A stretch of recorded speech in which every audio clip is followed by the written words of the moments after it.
Assalamualaikum warahmatullahi wabarakatuh. Halo teman-teman, di sini kami akan menjelaskan tentang sejarah perkembangan Islam di Vietnam. Mari kita simak sama-sama. Sejarah Islam di Vietnam memiliki sejarah yang panjang dan kompleks.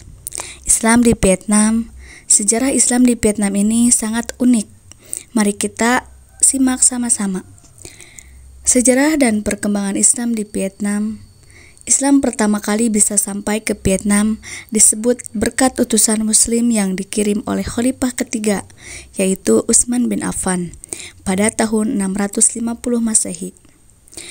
Terus di Vietnam itu dulu ada satu kerajaan besar, namanya Kerajaan Cham. Penduduknya disebut dengan etnis Cham. Nah, ada dokumen pada zaman dinasti Song di Cina yang menyebutkan bahwa etnis Cham ini udah mulai membiasakan diri dengan Islam sejak sekitar abad ke-10 sampai 11. Catatannya itu ada di Cina karena pas lagi ada perebutan kekuasaan di kerajaan Champa, banyak orang-orang dari etnis Cham itu yang kabur ke Cina. Mau gak mau ya, jadi catatan di dokumen Cina dong. Ini orang-orang etnis Cham yang kabur ini. Nah, di catatan ini juga disebut kalau di daerah Phan Rang di Vietnam, di daerahnya kerajaan Champa, di situ pertama kali ditemukan dua buah batu nisan makam Muslim. Dan di batu nisannya itu tertulis tahun 1039. Disebut kalau salah satu makam ini milik pedagang Muslim yang bernama Abu Kamil.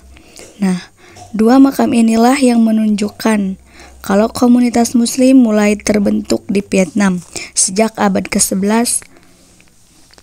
Semuanya tercatat dalam sejarah. Selain itu juga, Islam masuk ke Vietnam lewat Kekaisaran Mongol. Kenapa lewat Kekaisaran Mongol? Karena dulu Mongol sempat invasi Vietnam dan ada beberapa jenderal Mongol yang ternyata Muslim. Terus tentara-tentara Mongolnya sendiri juga berasal dari daerah-daerah di Persia. Mau gak mau, pas waktu itu jadi banyak sharing ilmu. Maka walaupun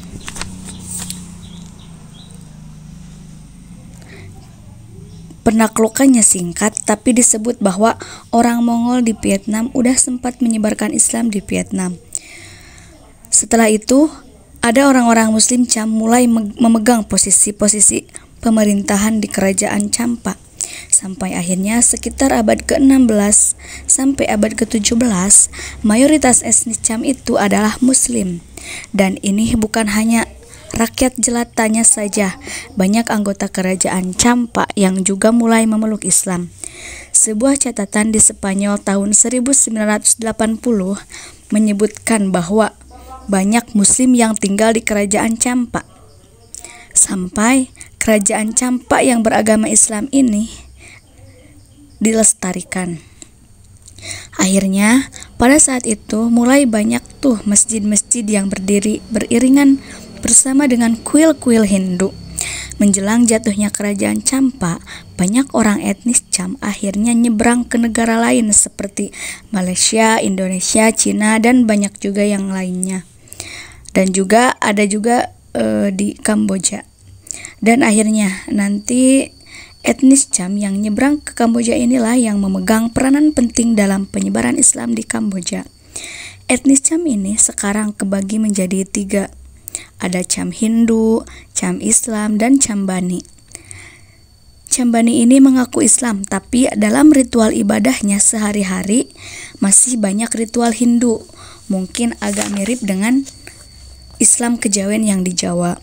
Tapi ternyata menurut catatan sejarahnya, ini memang berhubungan karena kerajaan Cham waktu itu, pengaruh Putri Darawati ini sangat berpengaruh. Putri Darawati ini adalah putri dari seorang raja di kerajaan Cham yang beragama Islam. Terus Dia menikah dengan Raja Kertawijaya, Raja Majapahit yang ketujuh. Berkat Putri Darawati ini, akhirnya banyak yang memeluk Islam dari keluarga kerajaan Kertawijaya. Dan sedikit banyaknya ritual itu jadi kebawa. Beberapa perbedaan dalam ibadahnya, Cambani itu mereka nggak wajib sholat 5 waktu, tetapi mereka wajib sholat Jumat saja.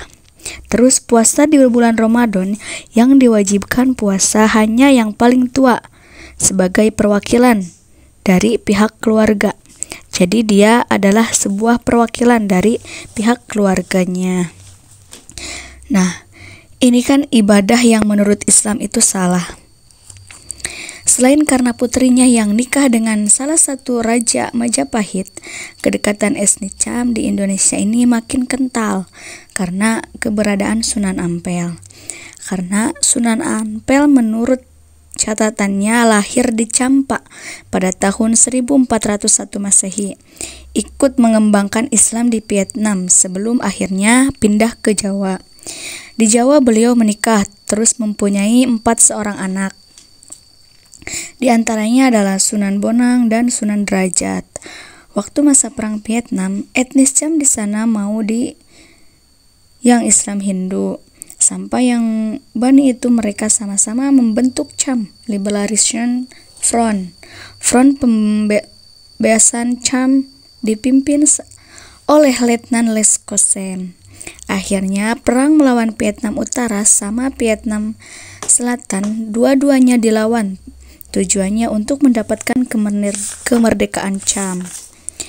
Tahun 76, setelah Vietnam Utara menang, banyak orang dari etnis Cham yang khawatir terhadap pemerintahan komunis. Akhirnya sekitar 55.000 orang pindah ke Malaysia, termasuk Letnan Les Cosem. Sekarang katanya makin kesini, orang Muslim di Vietnam itu jadi gampang untuk beribadah. Di Vietnam sendiri udah ada puluhan masjid. Di Hanoi, di ibu kotanya, ada 1 masjid. Di Ho Chi Minh ada 2 masjid. Dan dua-duanya ini katanya didirikan oleh orang Vietnam keturunan Indonesia. Masjid Ar-Rohim dan Masjid Musulman. Terus secara konstitusional pun pemerintahan di sana mengizinkan orang Islam untuk beribadah dan bekerja di berbagai bidang. Padahal Islam di Vietnam itu agama yang minoritasnya itu minoritas banget. Islam di Vietnam ada di bagian bawah, yaitu hanya minoritas 0,2% Islam ada di situ.